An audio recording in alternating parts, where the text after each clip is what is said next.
प्यारे बच्चों, आज हम पढ़ेंगे कक्षा 10वीं का व्याकरण का एक बहुत ही महत्वपूर्ण शीर्षक रस। रस को सबसे पहले किसने परिभाषित किया? रस का अर्थ क्या होता है? रस कितने प्रकार के होते हैं? रस के अंग कितने होते हैं? यह सब जानकारी आज आपको बताई जाएगी।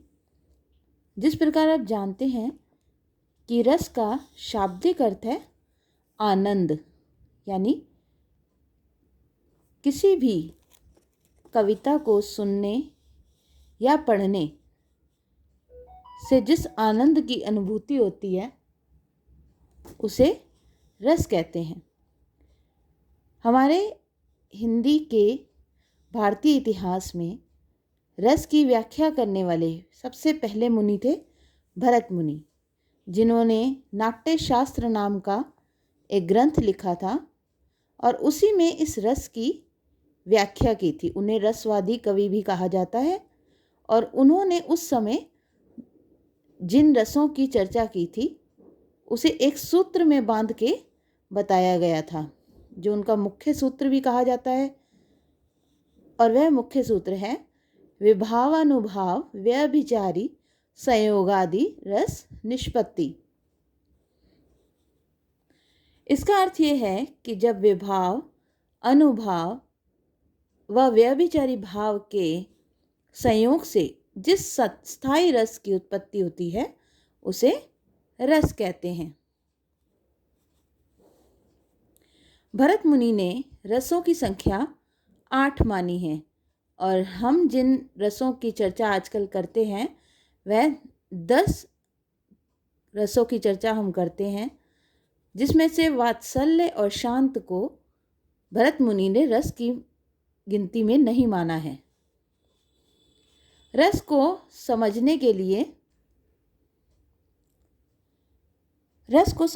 लिए दो बहुत ही ज़रूरी चीज़ें हैं। एक तो रस के अंग, अवयव और रस के भेद। सर्वप्रथम तो अंग और अवयव और भेद में क्या अंतर है।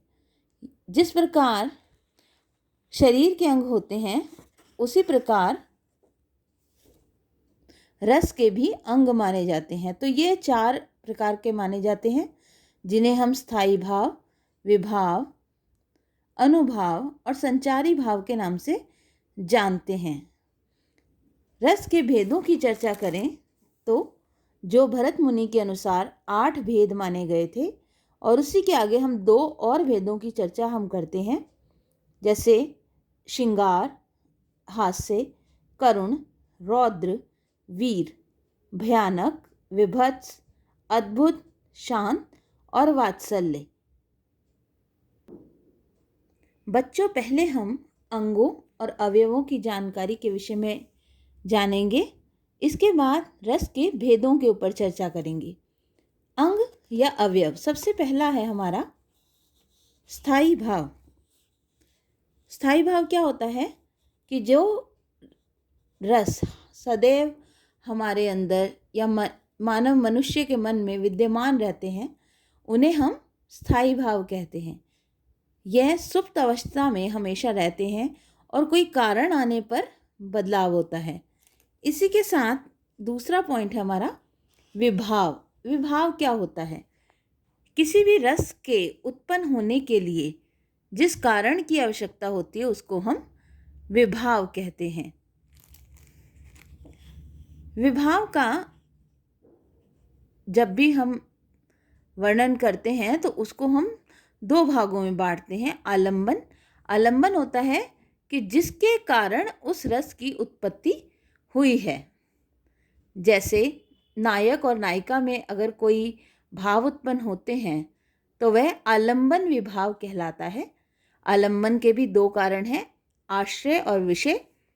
जिसके मन में भाव उत्पन्न होते हैं वह आश्रय होता है और जिसके प्रति भाव उत्पन्न होते हैं वह विषय होता है। आलंबन के बाद विभाव का दूसरा, आश्रय और विषय के विषय में जो महत्वपूर्ण बातें मैंने आपको बताई कि जिसके मन में भाव उत्पन्न होते हैं वह आश्रय होता है, और जिसके प्रति भाव उत्पन्न होते हैं तो वह विषय होता है। यदि नायक के मन में नायिका के प्रति कोई भाव उत्पन्न होते हैं तो यहाँ पर नायक आश्रय और विषय कौन होगा? नायिका। उद्दीपन विभाव यानी जो भी बाह्य वातावरण या विषय की जो भी क्रियाएं होंगी उससे उत्पन्न होने वाले भाव को हम उद्दीपन विभाव कहते हैं। विभाव के बाद हमारा अगला अंग है अनुभाव। अनुभाव का मुख्य अर्थ है के पीछे, यानी जब भी कोई विभाव का कारण बनता है उस विभाव के कारण के पीछे जो भी क्रियाएं आश्रय और विषय के शारीरिक क्रियाएं होती हैं उन्हें हम अनुभाव कहते हैं। ये दो प्रकार की होती हैं, कायिक और सात्विक। जहाँ कर्ता कुछ भी करे, मतलब जैसे आपको क्रिया में समझाया जाता था कि अकर्मक और सकर्मक, जहाँ क्रियाएं स्वयं से हो जाती हैं वह सात्विक क्रियाएं कहलाती हैं। जैसे छींक आना, पसीना आना, ये सारी सात्विक क्रियाएं हैं। और जहाँ पर कर्ता के द्वारा कुछ किया जाता है वह कायिक क्रिया होती है। इसी का आखिरी अंग है संचारी भाव। संचारी भाव ये बहुत ही कम समय के लिए उत्पन्न होते हैं। इनको हम व्यभिचारी भाव से भी जानते हैं और जिनकी कुल संख्या 33 मानी गई है। इसके लिए पानी के बुलबुले का नाम भी इन्हें दिया जाता है, क्योंकि जितनी देर पानी का बुलबुला आकर चला जाता है उतनी देर में ही ये भाव उत्पन्न होकर समाप्त हो जाते हैं। अंगों से आप भली प्रकार जानकारी आपको मिल गई है। अब हम चर्चा करते हैं भेदों की। प्रत्येक रस का एक स्थायी भाव होता है, जिसके मैंने आपको पहले भी बताया था कि श्रृंगार, हास्य, करुण, रौद्र, वीर, भयानक, विभत्स, अद्भुत, शांत, वात्सल्य और एक भक्ति हमने और ऐड किया है। यह 10 प्रकार के रस होते हैं जिनके सभी के स्थायी भाव होते हैं। यानी जब भी ये स्थायी भाव विभाव, अनुभाव और संचारी भाव के आने पर उत्पन्न होते हैं तो इस रस की उत्पत्ति होती है। तो श्रृंगार का स्थायी भाव रति है।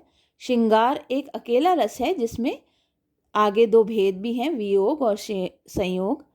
इसे रस राज के नाम से भी जाना जाता है। बहुत बार बोर्ड परीक्षाओं में ये प्रश्न पूछा जाता है कि रस राज किस रस का नाम है, तो वह श्रृंगार रस का नाम है। उसके बाद है हास्य, जिसका स्थायी भाव हास है। करुण यानी जिसका स्थायी भाव शोक है। रौद्र जिसका स्थायी भाव क्रोध है। आप वीर का स्थायी भाव उत्साह है। भयानक का स्थायी भाव भय है। विभत्स का जुगुप्सा या घृणा, यानी जिन ऐसी चीज़ों को देखकर मन में घृणा की भावना उत्पन्न होती है वहाँ पर विभत्स रस होता है। अद्भुत, विस्मय। शांत का स्थायी भाव निर्वेद है और बहुत बार बोर्ड परीक्षाओं में शांत का स्थायी भाव पूछा जाता है। वात्सल्य का स्थायी भाव वत्सल, यानी माता पिता, भाई बहन के बीच में जो प्रेम संबंध होता है वहाँ पर वात्सल्य की भावना उत्पन्न होती है।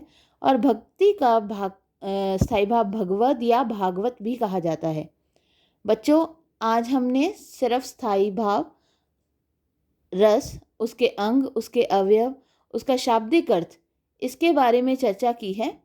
इसके अगले जो भाग है उसमें आपको सभी के उदाहरणों के साथ हम रसों पर विवरण देते हुए चर्चा करेंगे और किस प्रकार रसों को जाना जा सकता है उसके बारे में भी चर्चा करेंगे, क्योंकि बोर्ड परीक्षाओं में यह देखा जाता है कि आपको हर एक रस को पहचानने का और प्रत्येक रस के उदाहरण का ज्ञान होना चाहिए। उसकी चर्चा हम इसी रस की वीडियो में, अगली वाली वीडियो में करेंगे।